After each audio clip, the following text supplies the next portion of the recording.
Fala, meus amores, tudo bem com vocês? Galera, estou aqui hoje para dar continuidade ao nosso conteúdo, né? Para dar mais uma aula para vocês aí, referente ao módulo 5, 6, se eu não me engano, da nossa apostila aí do PH. Galera, hoje a gente vai começar a abordar o comecinho da Revolução Francesa, visualizando o seu período histórico pré-revolução. Então, nós vamos ver basicamente como se encontrava a França anteriormente ao período da Revolução Francesa, para explicar mais tarde a Revolução Francesa em si, beleza? Então a gente vai analisar o século XVIII aí na França. Pessoal, vamos lá. A gente começa com um contexto histórico da França em si. Nós temos uma crise do Antigo Regime. O que é Antigo Regime mesmo? É a estrutura de poder do absolutismo monárquico, daquela base da pirâmide lá, da estrutura feudal praticamente, né? Nós temos uma sociedade estamental sem mobilidade social. Basicamente, o antigo regime é a estrutura de poder monárquico, né? Nós temos uma desestruturação desse sistema monárquico, construção de uma nova ordem social, então de novas classes sociais, e a Revolução Francesa vai ser uma revolução da burguesia com participação do terceiro estado em geral, então da classe mais pobre, do povo, dos camponeses, trabalhadores urbanos e assim por diante. Beleza? Vamos lá. A França, no século XVIII, galera, ela passava por uma grave crise econômica. Lembra da Guerra dos Sete Anos, que a gente falou lá em Independência dos Estados Unidos? Então, essa Guerra dos Sete Anos, ela teve, digamos que, respostas, teve reflexos dentro da sociedade francesa muito grandes, principalmente economicamente falando, então em relação ao dinheiro, né? Nós temos gastos imensos com as guerras, como a Guerra dos Sete Anos e a da independência dos Estados Unidos também. Lembra que a gente falou que a França apoiou os Estados Unidos na Guerra de Independência contra a Inglaterra? Então, ela também teve gastos com a Guerra dos Estados Unidos.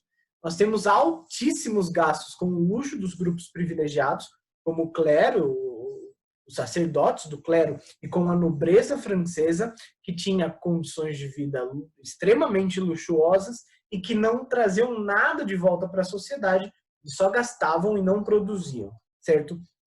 Toda essa realidade levou ao endividamento externo, fez com que a França precisasse pegar dinheiro de outros países, com tratados econômicos extremamente desvantajosos, e que levou a uma crise agrícola profunda, com péssimas condições climáticas durante esse século XVIII, final desse século XVIII, e técnicas arcaicas de produção, porque enquanto a Inglaterra já havia iniciado o seu processo de revolução industrial, a França ainda não tinha começado.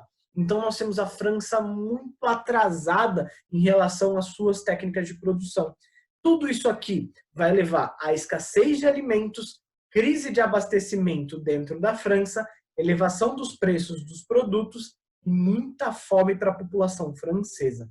Toda essa realidade vai levar ao que a gente vai ver no nosso próximo módulo sobre Revolução Francesa, beleza? Nós temos também uma grave crise social instaurada dentro da França. Primeiro e segundo estados, que eram compostos de clero e nobreza naquela pirâmide lá, compunham 3%, só 3% da população francesa.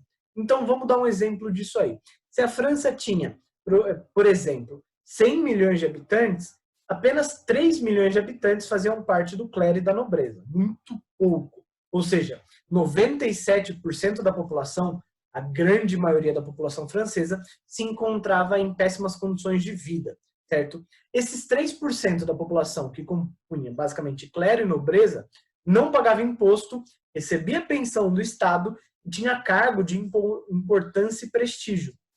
Ou seja, eles representavam a política da França, mas eles não, digamos que, não pagavam imposto e ainda recebia pagamento do Estado.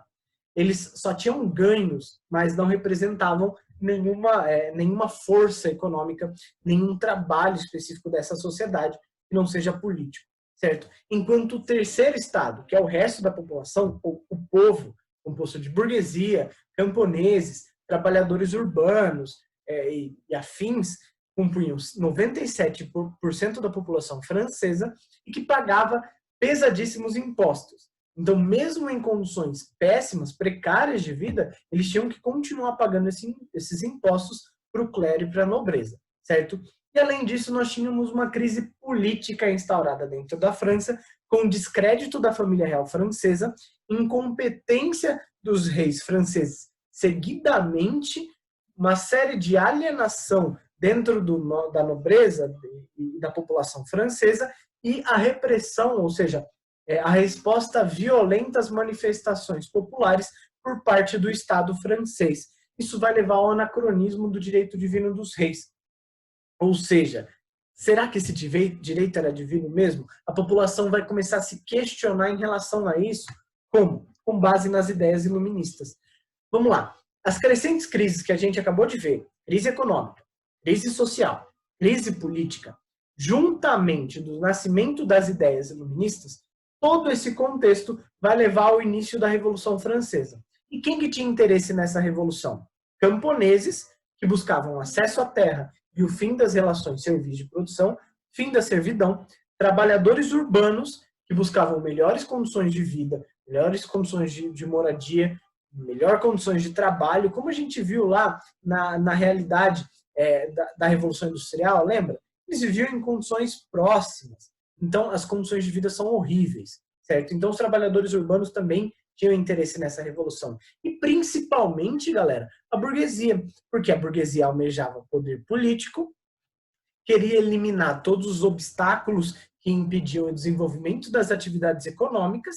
Lembra que durante esse Estado absolutista, o absolutismo monárquico, ou as monarquias modernas, durante esse período e sob esse governo, a burguesia ficava, digamos que, amarrada e não poderia praticar o comércio com qualquer um, apenas com quem eles mandavam, com quem os reis ordenavam, né? Então, digamos que as atividades econômicas da burguesia, elas ficavam engessadas. Elas queriam ter maior liberdade para praticar o seu comércio, certo? Então, esse agrupamento de interesses em comum vai levar ao fim do absolutismo na França e à defesa da igualdade perante a lei, beleza? E a gente tem início do processo da Revolução Francesa, uma série de propostas de reforma tributária. Então, em relação à cobrança de impostos, o que vai acontecer? Os revolucionários vão dar novas ideias para reformar essa cobrança de impostos. Nós vamos ter uma revolta aristocrática daqueles que têm dinheiro, principalmente a burguesia. Nós vamos ter a convocação dos estados gerais, a convocação de uma série de assembleias aí que a gente vai ver mais para frente, e a Assembleia Nacional Constituinte, e que vai resultar no dia 14 de julho de 1789, dia que é comemorado a Revolução Francesa lá na França, a queda da Bastilha. E no campo vai ser instaurado o Grande Medo. Galera, tudo isso que a gente está vendo do processo revolucionário vai ser assunto da nossa próxima aula e nós vamos ver lá na frente. Beleza? Então aqui eu só estou dando uma visão generalizada para a gente começar a se acostumar com essas ideias para aprofundar mais tarde. Beleza? Galera, por enquanto é isso. Beijo no coração de vocês e até a próxima. Tchau, tchau.